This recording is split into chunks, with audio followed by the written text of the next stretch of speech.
Okay, so I moved the printer around so you can better see, because I like removing the right side edge here to do my x-axis adjustment. And I did find that there was a little bit of a different measurement when I got it all correct. So we're at 99.22 millimeters on the left and 98.8 something on the right. So we're gonna move the right to make it match 99.22 millimeters. So to do that, you're going to remove the two screws up here on the top and take this bearing, the upper bearing, totally out of the housing. You're going to remove the screws here on the bracket, totally take them out. The upper gantry bar will be loose. Don't worry about it. It'll be fine. All we're doing is taking the belt off and moving the screws to match the measurement.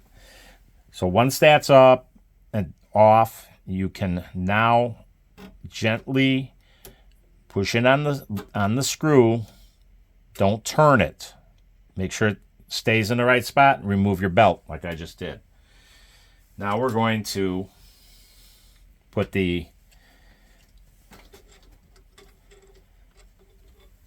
put our caliper back into the right spot and turn. Right. Oh, yeah. Almost forgot. You have to put the one screw at least back in and snug it down so you keep the upper bar from moving on you. Because otherwise you won't get a good reading. So just put it back in and tighten it all the way down so that the bar is nice and snug. Now use your caliper to take that measurement. As you can see, it's at 98.35. So we're going to manually turn this screw to lower this side of the x-axis to meet the other. We want to lower it because when you turn it now, you're not moving the other side, and all you're doing is moving this. You can go a little past and then turn it to bring it back up. Watch your caliper. And you're going to bring it up to 90. You can see it's very little at a time. Just bring it up to where it meets 99.22. Close enough. And you can back it down just a hair. It's really hard to get it right exact. There we go. 99.22. Don't move the screw again. Now you're going to bring your belt back over. Very gently. Make sure both sides are on the pulley. And without turning, you're going to put the belt back over the pulley and into the teeth. Then we're going to lock it back down.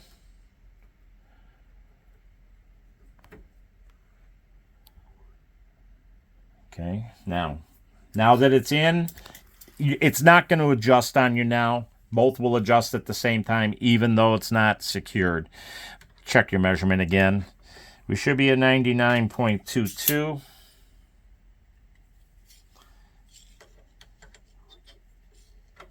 We're very close to it, and we're just a little off. 0.3 off. That's pretty big. So we're gonna go one tooth adjustment. Something went awry.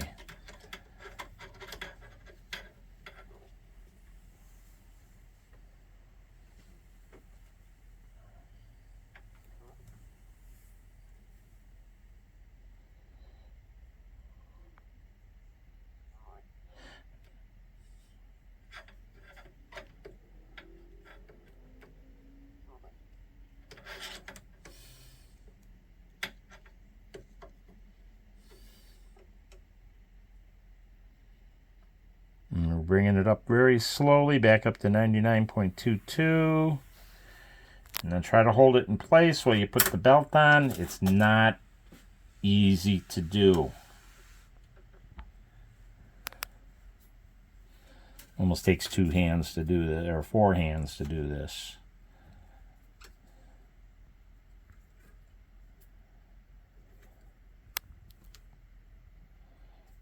Now your other side may adjust on you. So you have to go back and remeasure. So let's see what we got now.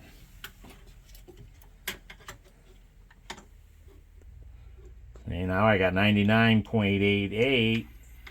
Maybe not. Hang on. Actually, we have 100.75. And on this side, we have 99.12. So there we go. We have another adjustment to make. And this can go on and on and on. But it all makes a difference. Because you're turning that belt. And if you do it this way,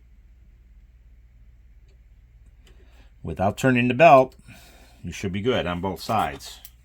Just do little increments at a time. And still 99.21, but let's see what we are over here. 99.83. Let's try one more adjustment.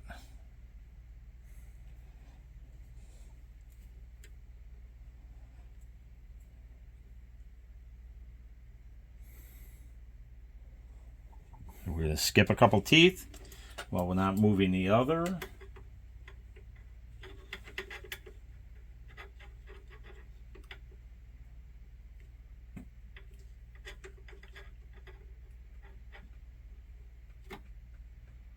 Uh, 100.84.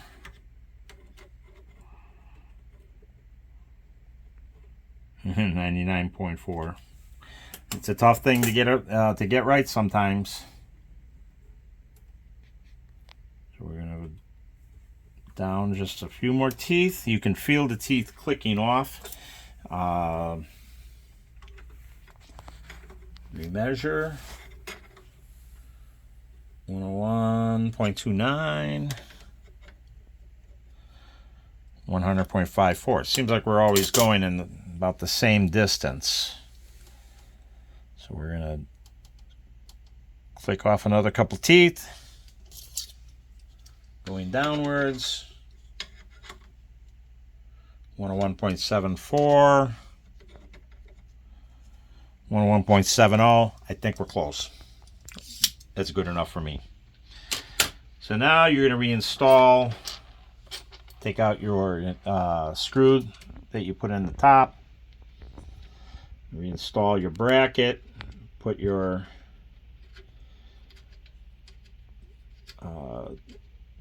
bearing back in and secure it down.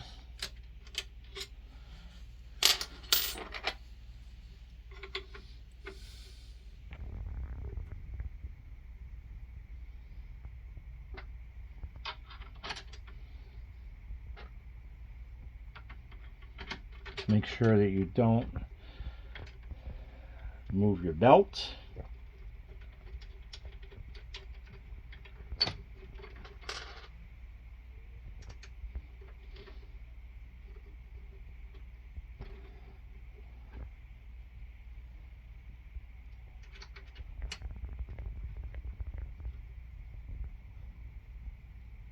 Make sure these screws are tightened down tight. Put your top bearing back into place. If you have to move it just a hair to get it in, you won't mess up your settings because now you're even.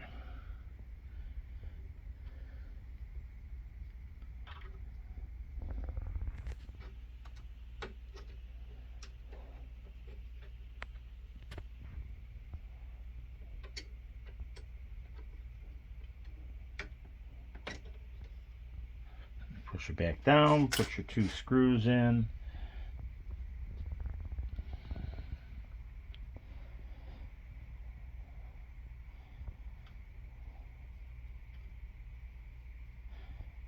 Now your next step, what I always do, especially when I first get a printer, is I'm going to check the bed. I'm going to look for any warpage, front, back, side, you name it. I'm going to put a straight edge, and you can use a metal ruler. Got to be metal, no plastic, no wood. Got to be metal. You put your ruler across. Since this is a big printer, I would use the framing square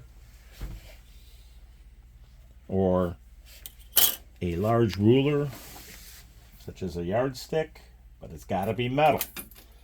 Again, most of your home stores have metal. They're cheap, like $5. So you put this across, look for light appearing underneath, and this one looks good. You're going to go across all the way front and back. Look down and see if you see any gaps. Front to rear, make sure it's flat. Do the same thing in the back. Do crosswise. Look for gaps. You should be scraping bed all the way across. Again, do the other corners. This bed is all nice and flat. If it were not, especially with the Cobra Max 1, there's the screws underneath here or that have nuts on them. You could simply loosen the nuts. This one does not. This one has screws in underneath. But you can adjust and pull the bed up and down with the bed nuts underneath. If you adjust it slightly, they're lock nuts. They're not going to loosen on you during printing. But if you feel bed shake, like it's loose, then you need to try to use spacers like silicone spacers or some other metal spacers to level the bed out. In my case, this printer is nice and straight now. So what I'm going to do is we're going to straighten it back up here, power it back on, and do a new bed level. That's most important, is to do a fresh bed level once you've messed with anything on your printer.